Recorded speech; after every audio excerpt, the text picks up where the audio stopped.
sempre começa na minha infância. Quando eu começo a escrever, eu colho, eu capturo as imagens que eu tenho na minha memória de tudo que eu vi da minha avó, do meu avô, dos meus pais na zona da Mata Norte de Pernambuco, especificamente Carpina. A gente só saía de Pujuca para passear naqueles engenhos, no meio do canavial. E a nossa vida era regulada pela cana, pelo corte da cana, pelo plantio. Enfim, não existia outra coisa que não fosse a cana. Eu acredito que isso influencia demais toda a cultura pernambucana. Eu acho que não é nem pernambucana, é bem nordestina, porque eu acho que Alagoas e Paraíba está muito dentro dessa cultura do açúcar.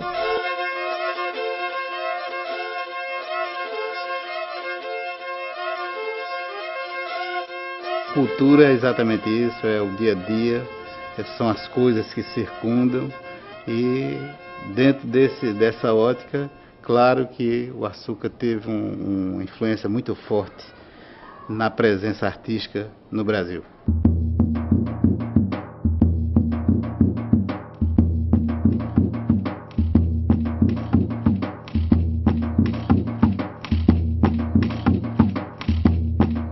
Tinha que ter alguém para desenhar e pintar. Então a ideia não era uma produção artística, era um fotógrafo da época que tinha que registrar o lugar onde eles estavam querendo conquistar, desenhar o mapa, desenhar como era a paisagem. A arte dela tinha uma função, e a pintura era a pintura religiosa, era a pintura didática. Como os folguedos eram didáticos, as festas, elas eram didáticas no sentido de conquistar as pessoas para aquele projeto através do veio religioso. Esses padres eram arquitetos, eram pintores, eram escultores, e eles não iam fazer isso sozinhos. Eles faziam com seus ajudantes, assistentes, que eram os negros, os mestiços, os índios, que iam reproduzindo isso e iam aprendendo, como também os cantores, os músicos que aprendiam a compor música. A civilização do açúcar tinha as bases, os cânones da cultura, das artes ocidentais, no caso europeia, acrescido dos padrões e do imaginário indígena, do negro e já do mestiço dessa locubração.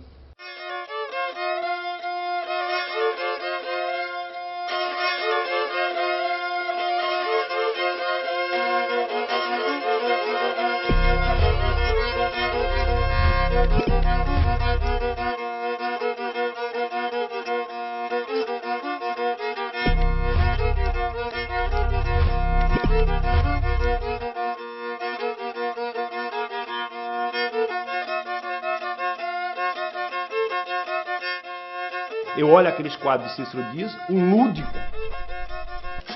Não há quem não se emocione com aquilo. Não é? O lúdico está no primeiro plano. O tema, inclusive, fica no segundo plano, se você observar bem. A gente não precisa saber que aquilo é uma casa grande, aquilo é isso. Né? Porque o lúdico, as pessoas voando, mulheres gordas, deitadas, né? Assim no ar, flutuando, quer dizer, aquilo cria uma sensação de sonho, a ideia do sonho, né? Alguma coisa de surrealista nesse sentido do sonho.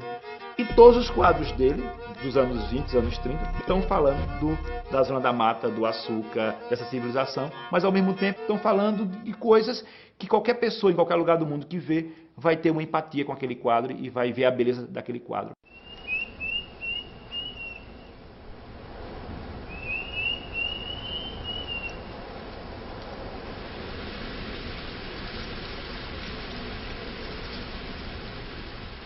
A gente, nordestino, eu acho que tem uma história com a terra, né, que uma ligação com a terra muito forte.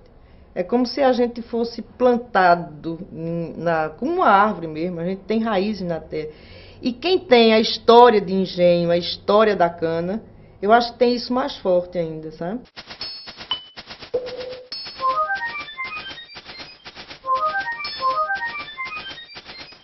Essa última exposição é praticamente uma denúncia da gente ver as usinas indo-se embora de Pernambuco, porque cada dia mais elas estão indo para Goiás, para São Paulo, para essa coisa toda, e a gente está terminando.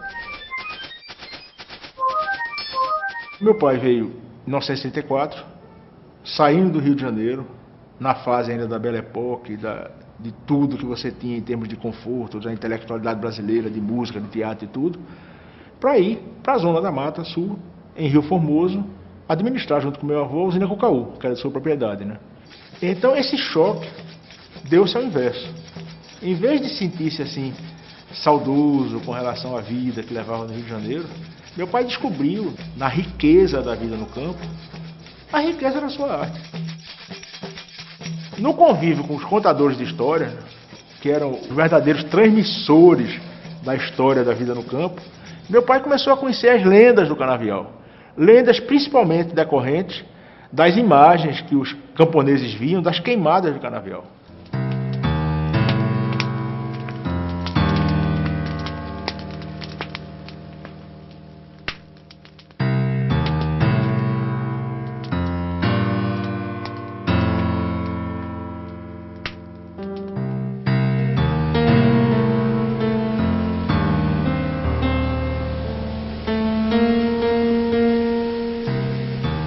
Naquela época, a ênfase era para o regional, não propriamente pela influência do movimento regionalista, mas também, em parte, mas porque era uma tendência da esquerda.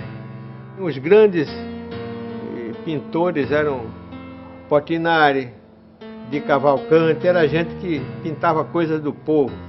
E povo, para mim, era o povo que eu conhecia, né? Cortador de cana, era casa de farinha, era esse mundo.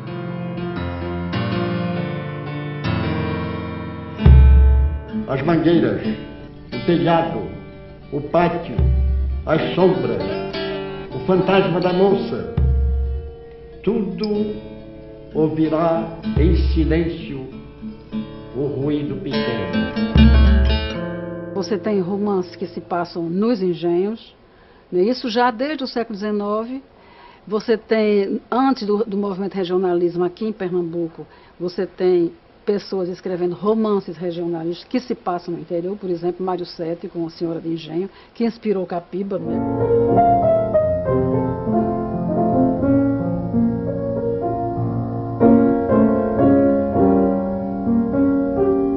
Essa civilização é ao mesmo tempo alguma coisa muito forte do ponto de vista romanesco, mas também do ponto de vista dos personagens que se degradam, que se empobrecem e que não aceitam que não sejam mais os donos da terra.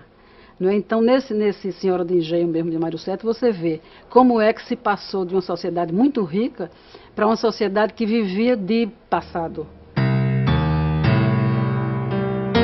A carruagem rompia as estradas com o povo mais triste da várzea indo para a missa do Pilar, para as novenas, arrastada por cavalos que não eram mais nem a sombra dos 2 russos do capitão Tomás. A barba de seu Lula era toda branca, e as safras de açúcar e de algodão minguavam de ano para ano. As várzeas cobriam-se de grama, de mata-pasto, os altos cresciam em capoeira. Todo romance que se preza, ele fala de uma sociedade que está ou por acabar ou está se acabando. É isso uma das grandes características do romance. Não é? A outra é você ter um herói que tem uma imensa dificuldade de adaptação ao mundo que o cerca. Então a obra de Zé Lins, eu acho que ela pode ser vista nesse tripé. De um lado, ela fala de uma região, talvez seja um dos melhores retratos da região do engenho. Quem melhor forneceu esse retrato, quem melhor desenhou esse retrato foi Zé Lins. Mas, ao mesmo tempo, ele pega esse retrato, ele pega essa realidade, não é, para discutir uma coisa que faz parte do próprio romance. Então, nesse ponto, eu acho que o livro de Zé Lins ele cumpre várias funções. Se você quiser ler Zé Lins como um etnógrafo da Zona da Mata, você lê. Mas se você quiser ver essa etnografia, esse desenho, como uma grande discussão também do romance, que está sendo reoxigenado nos anos 30, o romance moderno brasileiro, que está surgindo nos anos 30, também Zé Lins se insere. Eu tenho a impressão de que a expressão mais poética da civilização do açúcar é a de Ascenso Ferreira, a poesia de Ascenso Ferreira. E um dos exemplos é o poema Trem de Alagoas, em que ele se refere às plantações de açúcar, de cana, quero dizer, que arqueiam ao vento como se fossem ondas do mar.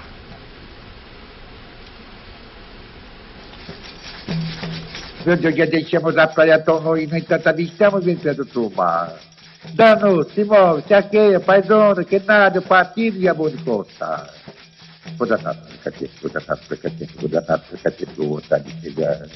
Cracaiana, canarruja, canapita, cada cola mais bonita, todas boas de chupar. Adeus, morena no cabelo cacheado. E usando esse recurso da paisagem, né, o recurso da cultura popular, os sons produzidos, que ele tenta muitas vezes produzir em seus poemas, sons de batucos de maracatus, né, de caboclinhos, né, quer dizer, esses elementos, esses signos que formam a cultura, seja ela o campo estético, seja ela o cotidiano, social, político, etc., você vai encontrar nessa poesia de Ascenso. Não é? E com um elemento que eu acho que é bem interessante, que é uma presença sempre constante do humor, de quem consegue rir de si mesmo.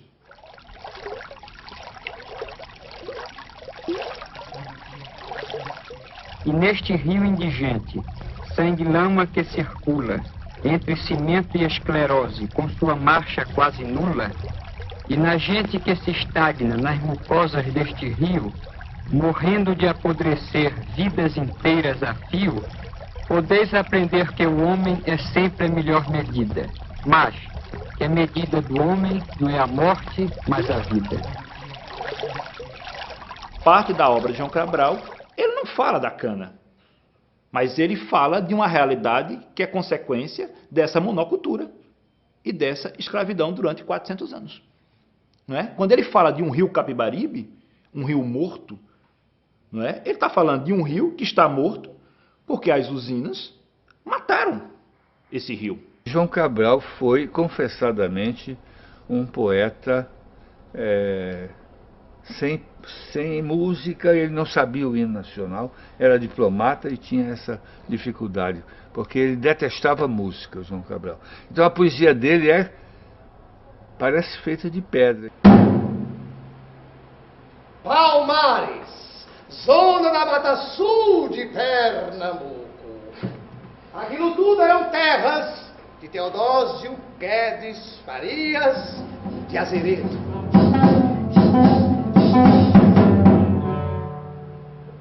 Mucurana faz parte de uma trilogia de 3 contos que eu adaptei de Hermílio Borba Filho.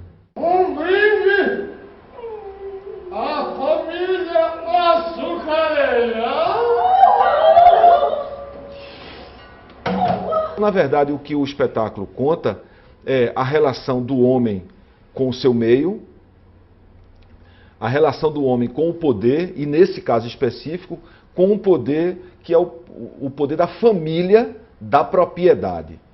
Então a gente discute, pegando como gancho a família açucareira, as relações de poder. Família, poder e terra, terra, poder e família. Família, poder e terra, terra, poder e família.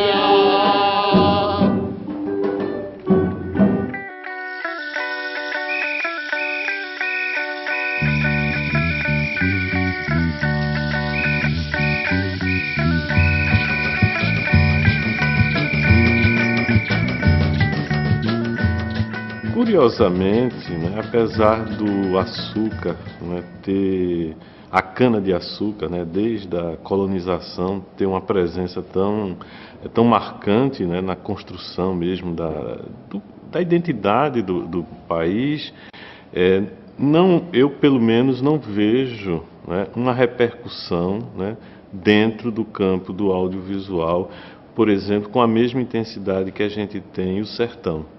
O sertão é um espaço geográfico que no cinema brasileiro foi muito mais explorado e ganhou inclusive as telas do mundo inteiro. Agora, filmes que realmente, né, são marcos dentro dessa ideia, né, de um país formado, né, em que a cana-de-açúcar tem uma presença tão forte, eu citaria O Menino de Engenho, né, do Walter Lima Júnior, né, que é uma adaptação do romance de José Lins do Rego e que realmente é um filme importante dentro da cinematografia nacional. Um outro filme também que eu acho que é importante é o documentário de Eduardo Coutinho, O Cabra Marcado para Morrer, né, que é um filme que tem uma história muito curiosa, que é um filme que ele, na verdade, ele atravessa décadas, porque era uma produção dos anos 60, mas que foi interrompido, né, durante o golpe de 64. Anos depois, já na década de 80, ele retoma esse projeto e vai em busca, então ele faz, na verdade, um documentário que vai falar dessa produção. Então é um filme dentro de um filme.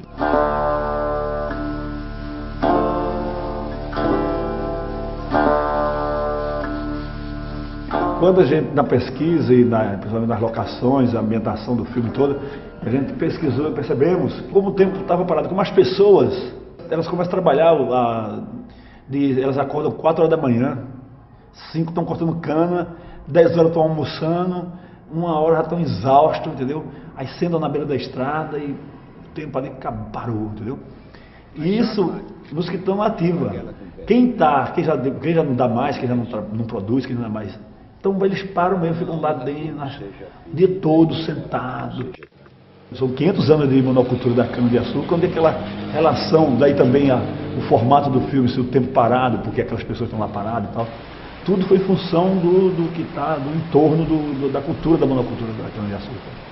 Talvez é um dos primeiros filmes de ficção do cinema brasileiro que mergulha tão fundo, né, nesse universo, nesse espaço da vida cotidiana das pessoas que ainda estão naquele ambiente rural. Hoje as tensões sociais, os conflitos, a própria psicologia dos personagens não é mais aquela dos anos 60, do cinema novo, enfim, há um outro olhar. A pobreza é que nem um câncer.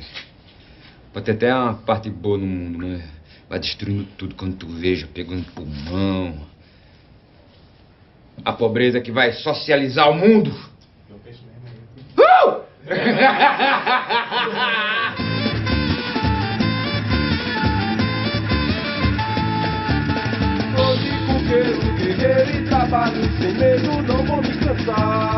A parte de limpar a cana, que recebe o nome de tirar quadra, que também é tirar ticuca. Quadra é ticuca.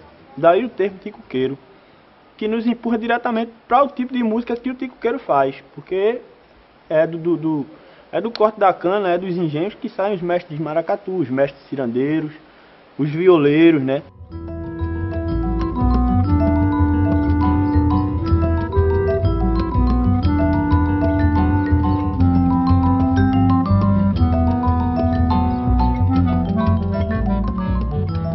Quando eu fiz essa música, eu procurei utilizar um elemento que na música a gente chama de ostinato, que é uma coisa cíclica, é um elemento que se repete durante a peça inteira.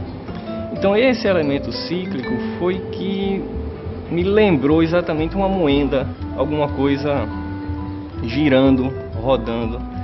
Então por isso que o título dessa música ficou exatamente Engenho. E uma característica também dessa música é que você tem uma melodia que é feita pelo clarinete, que é uma coisa bastante triste, melancólica, que é exatamente representando aí o sofrimento dos escravos. Acende o candeeiro da casa de farinha! Eu, no meu primeiro disco solo chamado Bate o Mancá, eu dou um subtítulo chamado O Povo dos Canaviais. Porque eu vejo, eu penso e creio que é um povo específico, né? Até porque eu venho desse povo, né? Assim, meu pai era motorista de caminhão de usina, meu avô foi cortador de cana, minha avó foi agricultura, né? Eu fui acostumado a ir para as festas quando se plantava a cana para se comemorar o plantio da cana. Então, os trios de pé de serra, de forrozeiros, os coquistas, os emboladores, os cantadores de viola, os cirandeiros. Piso na terra, massa, cana-de-açúcar do engenho, matangana, bibiribi, tambia, carro de boi. A riqueza musical da Zona da Mata, da zona canavieira, é muito grande. E tudo isso estava impregnado na nossa vivência das festas populares. E a gente trabalhava essa coisa toda na criação dos arranjos, nas leituras, nas composições do próprio grupo. Vem, meu boi bonito, vem dançar agora, já deu meia-noite, já rompeu a hora. Observar a tradição como algo atual e não como algo saudoso. A música que os meus avós ouviam, a música que tocava na rádio, né? Eu acho que isso me deixa bastante feliz em ver a tradição da Zona da Mata sendo observada e sendo multiplicada de forma contemporânea e não só no estigma tradicional e folclórico, né? O maracatu rural é feito por gente pobre, mantendo a cultura nobre, orgulho nacional. Surgiu do canavial essa cultura decente. Surgiu do canavial essa cultura decente.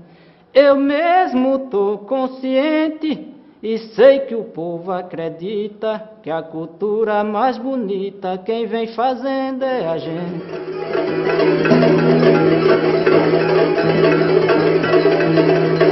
A gente andava muito de pé, os engenhos todinhos, era aquela realidade, um com o outro, um se escondia na barreira, para o outro passar, quando der fera, o cacete comia, era assim. São os guerreiros, porque eu não digo nem caboclo de lança, eu digo que são os guerreiros mesmo, porque na verdade, tem camarada que acontece, se você chegar na casa dele, é o sofá todo rasgado, tem um tamborete porque não tem um sofá, é uma mesa caindo nos pés. E agora aqui tem uma coisa, quando você vai olhar a fantasia dele do carnaval, é de dar emoção de tão bonito, quer dizer, que é um camarada a ver que deixa de fazer as coisas que necessita dentro de casa para gastar numa fantasia. Quando você verifica, por exemplo, a presença dos caboclos de lança, é um troço super rico, não é? Muito ligado à religiosidade, mas é uma coisa assim, quer dizer, o trabalho, inclusive plástico, né, desse, é uma coisa que chama atenção e é importante você ir lá e ver as golas feitas por homens, né, bordadas por homens, que aí é uma coisa diferente. Olha algum rompe-mato, auê. Ogum iar, ogum meje, olha algum rompe-mato, auê. Ogum iar. Olha, é fácil. O cavalo marinho, pra gente começar a brincar ele, a primeira coisa que a gente faz é pegar o banco, botar lá no lugar, chama o pessoal que vai cantar, entrega o instrumento a eles e vão cantar. Aí eles começam cantando, vai a toada do início, né? Dá um grito, já levanta, daquele grito já levanta, passa para o margulho, aí vamos bater o margulho, né? Que é o principal do cavalo marinho, e daí a gente começa. O cavalo marinho e o mamulengo são duas formas cênicas que surgem exatamente nesse universo canavieiro. São parte realmente da cultura canavieira. O brincante, ele não faz uma separação assim tão clara entre a vida e a produção do que a gente considera a arte que eles fazem. Se você olha um lanceiro na Zona da Mata, com sua lança, e ele joga a lança para cima e joga para baixo e corre ela ao longo do tronco. Você vê um homem trabalhando no eito com a enxada. É o mesmo movimento, isso foi trazido de lá. Esse movimento foi uma recriação da enxada cavando a terra. Ou seja, Eros e tanto, essa coisa de buscar a vida, matar aquela para criar outra. A grande preparação física é na atividade que eles mantêm no cotidiano. Então, o tônus muscular de um brincante vem exatamente de sua ação, trabalhando no corte da cana, na atividade física intensa que eles exercitam no cotidiano.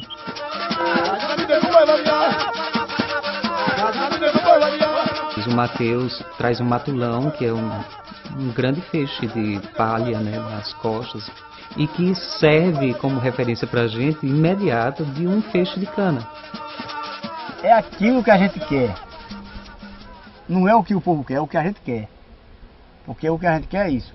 É fazer para o povo achar bom. Eu posso estiver numa dança, num São João, numa ciranda, numa cantoria. O meu sentido é maracatu. Para mim é a coisa melhor do mundo aqui na Terra.